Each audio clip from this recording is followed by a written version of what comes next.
సూర్యుడు ఇంకా ఉదయించకముందే గ్రామంలో కోళ్లు కూస్తూ అందరినీ మేల్కొల్పుతాయి. రామయ్య, ఒక రైతు, తన గడ్డితో చేసిన పడక మీద నుండి లేచి ఇంటి ముందు ఉన్న తులసి మొక్కకు నీళ్లు పోస్తాడు. దూరంగా పొలాల్లో పనిచేసే జనాల గంటల సద్దు, పిట్టల గుండెలు కొట్టే శబ్దం వినిపిస్తాయి. రామయ్య భార్య లక్ష్మి చిమ్మచీకట్లోనే వంటగదిలో పొయ్యి వెలిగించి అన్నం వండడం మొదలుపెడుతుంది. సూర్యుడు ఎండ పెట్టడం మొదలవగానే రామయ్య తన 2 ఎడ్లతో పొలంలో దున్నడం మొదలుపెడతాడు. అతని పక్కనే పొలంలో గడ్డి కోస్తూ కూలీలు పాటలు పాడుతుంటారు.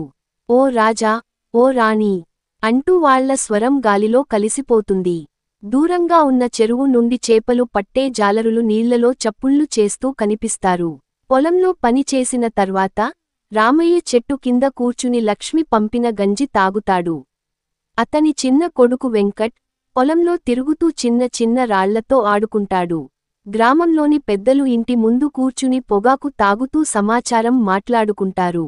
ఈసారి వర్షాలు బాగా పడితే పంట బంగారం అవుతుంది అని ఒకడు అంటాడు.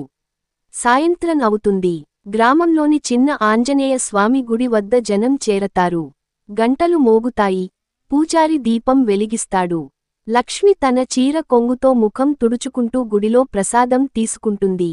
పిల్లలు గుడి చుట్టూ ఆడుకుంటూ నవ్వుతూ గోల చేస్తారు. రాత్రి అవుతుంది.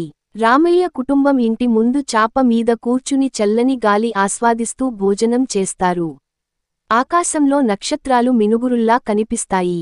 దూరంగా కుక్కలు మొరుగుతాయి. గాలిలో పొలాల నుండి వచ్చే మట్టి వాసన కమ్ముకుంటుంది. రామయ్య తన కొడుకుతో, రేపు నీవు కూడా నాతో పొలంలో దున్నడం నేర్చుకోవాలి అని చెప్పి నవ్వుతాడు.